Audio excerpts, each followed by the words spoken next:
Hello, my wonderful students. I have an amazing lesson for you that is going to help you improve all areas of your English. We're going to read a news article from the BBC together. This news article is about Elon Musk and Neuralink. Welcome back to JForrest English. Of course, I'm Jennifer. Now let's get started. First, I'll read the headline. Neuralink. Can Musk's brain technology change the world? So here we're asking a question. Can Musk's brain technology change the world? So to answer, you could simply say, yes, it can, or as the negative, no, it can't. A more advanced way, you can say, I think it, Neuralink, might be able to, because we have might, which is a modal verb, so you need your base verb, and this one is to be able to do something. I think it might be able to, or you can say perhaps, maybe, they mean the same thing. Perhaps it can, maybe it can, or if you're like me, you can say beats me, which means I don't know. I have no idea. Beats me. So why don't you put that in the comments? Beats me. I don't know. Beats me. A very natural way of saying I don't know. You can use it in any situation you want to say I don't know. So put that in the comments to sound very natural. Now, before we go on, let's talk about the pronunciation of this sound, which I know is quite difficult. So his last name is Musk. But then when you want to make it possessive, Musk's, sk, s, sk, s. So those are the three sounds. Sk, s, Musk's, Musk's. So feel free to practice that a little bit. Ken Musk's. Don't worry about taking notes because I summarize everything in a free lesson PDF. You can find the link in the description. Now let's continue with the article. Elon Musk is no stranger to bold claims. A bold claim is a very large claim, like my technology can change the world. That's a bold claim. My videos can help you become fluent in 7 days. That's a bold claim. So Elon Musk is no stranger to bold claims. Now this expression, to be no stranger to something, means that you're familiar with it because you have a history of doing it. So this means that Elon Musk has made many bold claims in the past. He's no stranger to bold claims. Now, I have an example for you. I'm no stranger to making English mistakes. That's probably true, right? Because you've made many English mistakes in the past. Now, don't worry, this isn't a negative thing because by making mistakes, you're learning. It's part of the learning process. You could also say, I'm no stranger to Jennifer's videos, which is a way of saying you're very familiar with my videos because you have a history of watching my videos. So this is a very positive thing. Have you heard of JForrest English? I'm no stranger to Jennifer's videos. So put I'm no stranger, put I'm no stranger in the comments. And let's continue on. From his plans to colonize Mars, so this is a bold claim, I'm going to colonize Mars, to his dreams of building transport links underneath our biggest cities, another bold claim. This week, the world's richest man, who is the world's richest man? Elon Musk. So it's another way of saying this week, Elon Musk. This week, the world's richest man said his Neuralink division had successfully implanted its first wireless brain chip into a human. Implanted means inserted, but it's done through a surgical procedure. So implanted its first wireless brain chip into a human. Are you enjoying this lesson? If you are, then I want to tell you about the Finally Fluent Academy. This is my premium training program where we study native English speakers from TV, the movies, YouTube, and the news so you can improve your listening skills of fast English, expand your vocabulary with natural expressions, and learn advanced grammar easily. Plus, you'll have me as your personal coach.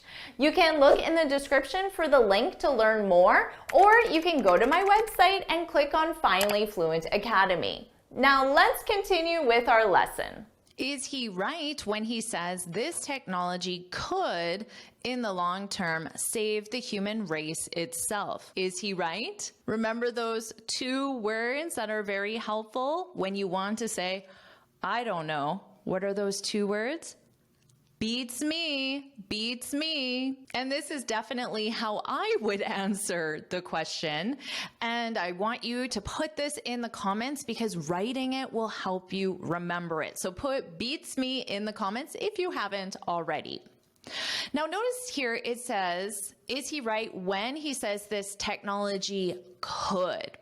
There's a big difference, especially when we're talking about a bold claim. There's a big difference between saying this could and this will. Could is a modal verb of probability, but not certainty. So by saying this technology could save, it's saying the potential is there, but we don't know if it will, because will is your modal verb of certainty. So notice these two sentences. My videos could help you improve your English.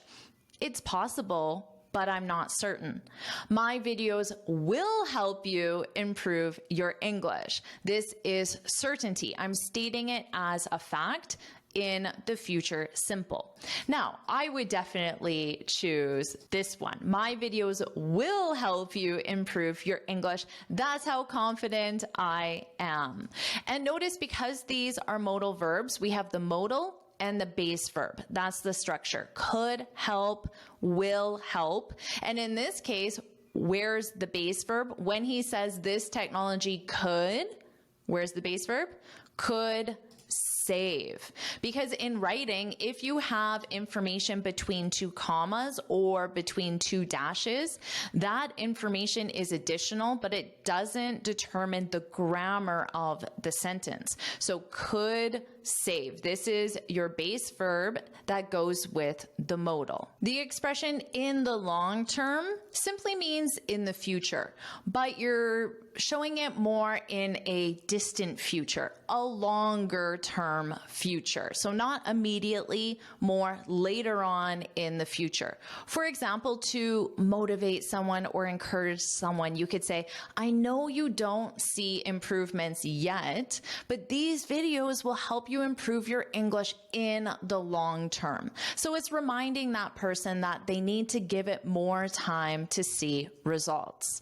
Or you could say, I don't see myself living here in the long term, which lets the person know that you may move in the future, but more in a distant future. So in the long term, it's a great expression. You can also say in the short term, which means the more immediate future. So you could add to this and say, I'm happy living here in the short term, but I don't see myself living here in the long term. I added that to the example. Now let's continue.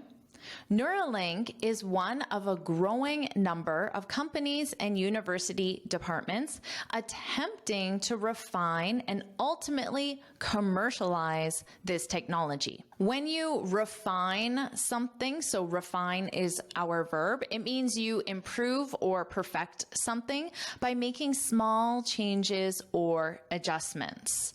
You might say, my listening skills aren't improving, so I need to refine my approach. You need to make changes or adjustments to your approach until your listening skills start improving. You need to refine your approach, your strategy, or your method.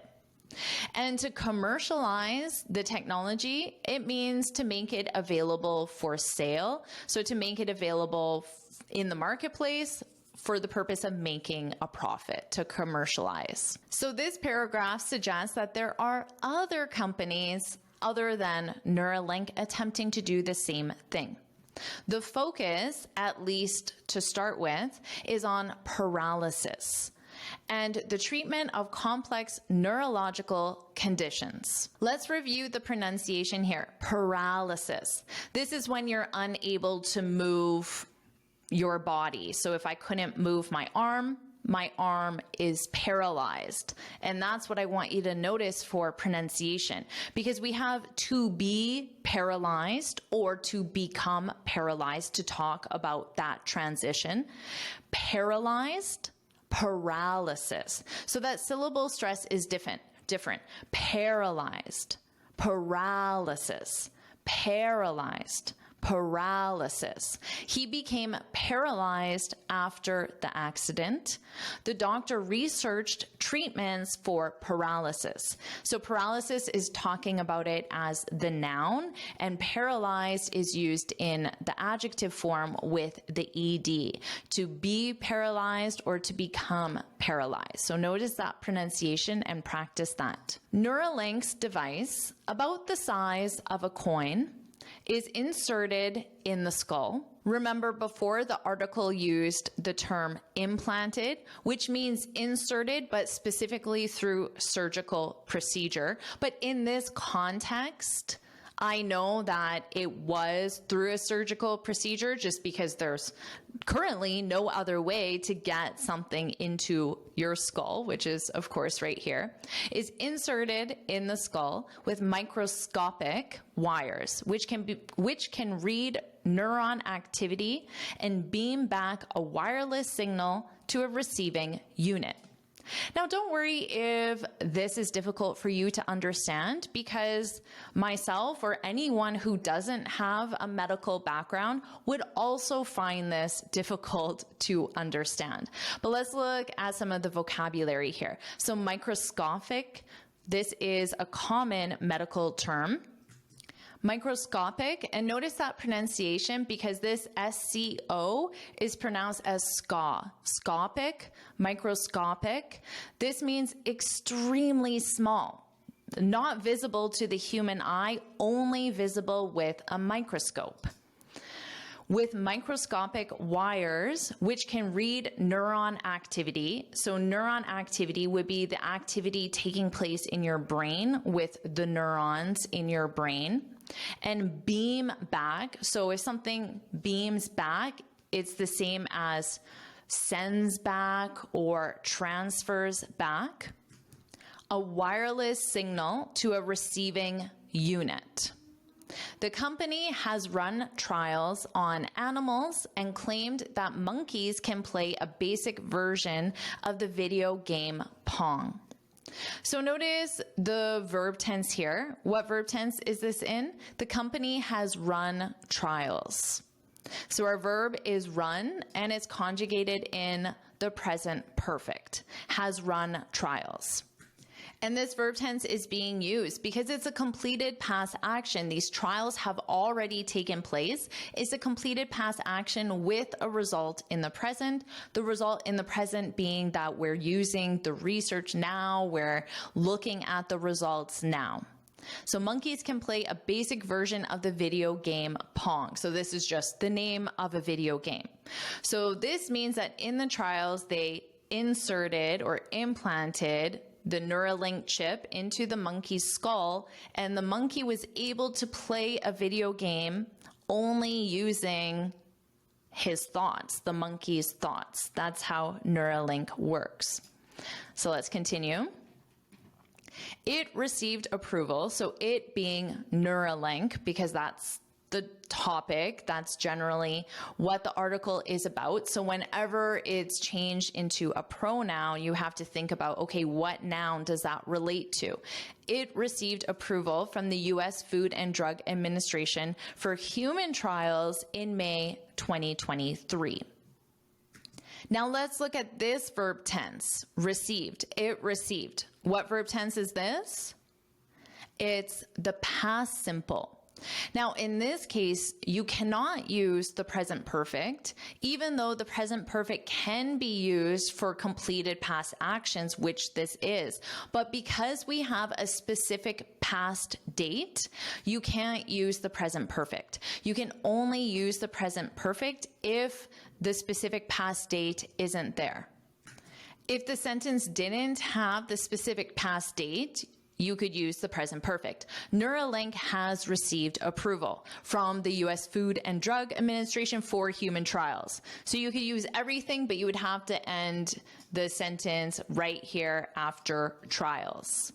Now, in that case, the present perfect can be used for a completed past action with a result in the present. So now they can insert it into human beings. Or you can use the past simple. Neuralink received approval. Let's continue. It might all sound very science fiction. So might, here's our modal verb again. So if you get rid of all, we have the verb sound. It might sound. So this is our base verb again, because we know the structure is modal plus base verb. And might is also a modal of possibility, but not certainty. I'm sure you know this from it might rain today. You don't know for certain, it's possible. It might rain today, so bring an umbrella. It might all sound very science fiction, but in some ways, Neuralink is playing catch up. Oh, this is a great one, to play catch up. The phrasal verb is to catch up, but it's being used in the expression to play catch up, but it's most commonly used as the phrasal verb to catch up. Now, to catch up, this has two different meanings. It's to complete tasks you didn't complete earlier, which is very commonly done, or to reach the same level or quality as someone else. And that's the context of this article. So Neuralink is playing catch up. So we have Neuralink and we have Neuralink's competitors. Now the competitors are up here in terms of the quality of their product, the status of their product, how advanced their product is. So Neuralink has to play catch up. It has to increase its own level or quality until it reaches its competitors. So that's to play catch up. And at this point, you could say Neuralink caught up to, now I'm using the phrasal verb to catch up. Neuralink caught up to its competitors. It's at the same level or the same quality of product. So you might say, I have to catch up to my classmates. So their ability to communicate in English fluently and confidently is up here, and yours is perhaps a little bit lower. So you need to catch up to your classmates. Don't worry, my videos will help you catch up. Now, the other meaning was to complete tasks you didn't complete earlier. So this is also very common because you might say, I was sick for a week, so now I have to catch up, or now I have to play catch up. Again, using the phrasal verb is more common. So you have all this work you were supposed to do, but you couldn't do because you were sick. So now you have to do the work. So the amount of work is here and your completion of that work is here. So you need to complete the work until you're caught up, which means you have zero work left to do. You could say to your coworkers, thanks for your help. I'm all caught up now. So the verb is to catch up. So this is in the adjective form, to be caught up. To be caught up. So you're at the level where your work is zero. I'm all caught up. Very useful phrasal verb. Let's continue with Our next paragraph, one of its main rivals. So rival is another word for competitor, and its rivals is of course Neuralink, so competitor, I'll write that there. One of its main rivals or competitors. Now notice I added that S because you have one of. Now, when you have one of, you identify one noun, but in the group, there's more nouns. So you have to add the S to that noun. For example, let me just write this here, an easy one. One of my favorite movies is, and then you list a specific movie, Titanic, for example, the first movie I thought of, which I have not watched in 20 or 25 years. One of, and then you have movies in the plural, but your verb is in the singular because the verb matches one. Did I spell Titanic wrong? I guess so. Oh yeah, there's no T there. Titanic. One of my favorite movies is Titanic. So don't forget that S on the noun when you use this very common sentence structure. One of its main rivals, a startup called Synchron, backed by funding from investment firms controlled by Bill Gates and Jeff Bezos. Backed by simply means supported by. So how does the company exist? How does it pay for its research? It's backed by Bill Gates and Jeff Bezos or their investment firms. It's supported by. This is where the common English expression comes from, thanks for having my back, because to back someone means to support them. Thanks for having my back. This is another way of saying thanks for supporting me. So if you want to thank me for supporting you by helping you learn English, you can say, Jennifer, thanks for having my back. Thanks for having my back. Put that in the comments.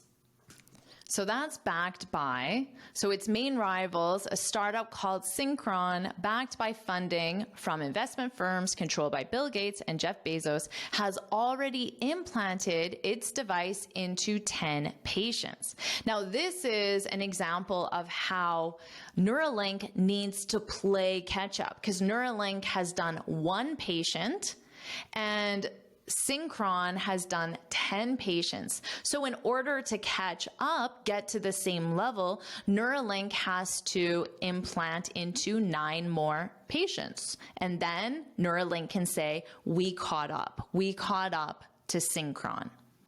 And notice it's in the present perfect because it's a completed past action, but there's a result in the present.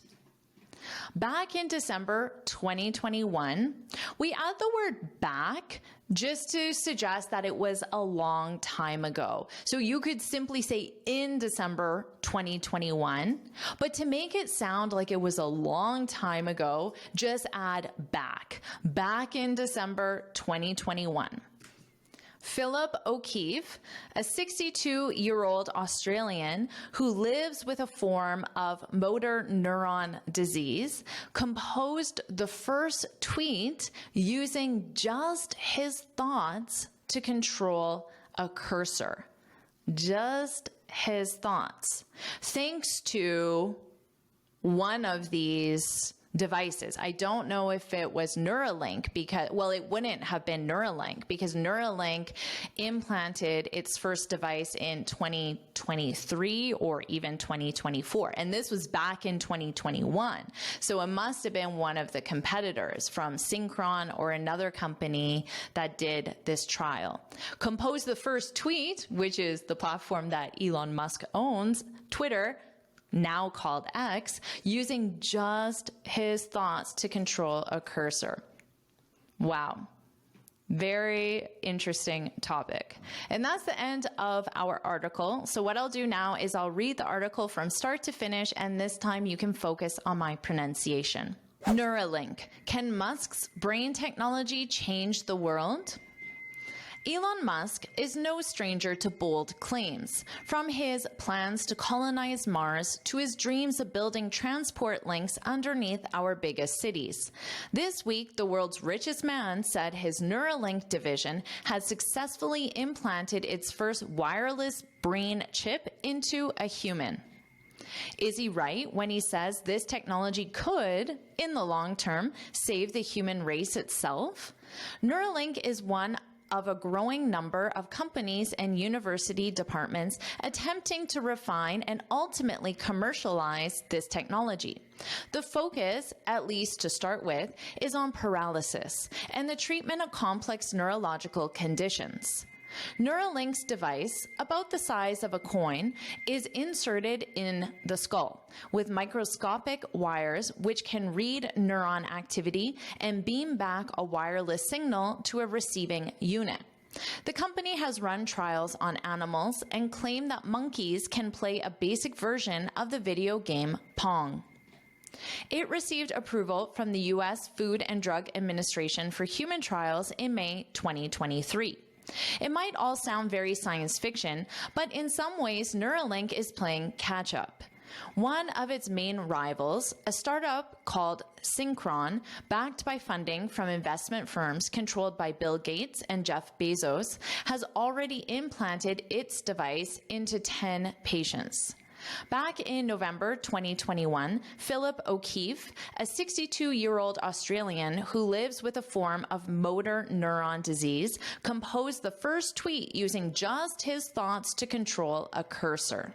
So did you like this lesson? Do you want me to make more lessons just like this? If you do, then put more, put more in the comments. And of course, make sure you like this video, share it with your friends, and subscribe so you're notified every time I post a new lesson. And you can get this free speaking guide where I share 6 tips on how to speak English fluently and confidently. You can click here to download it or look for the link in the description. And I have another lesson to help you get fluent fast, so make sure you watch it right now.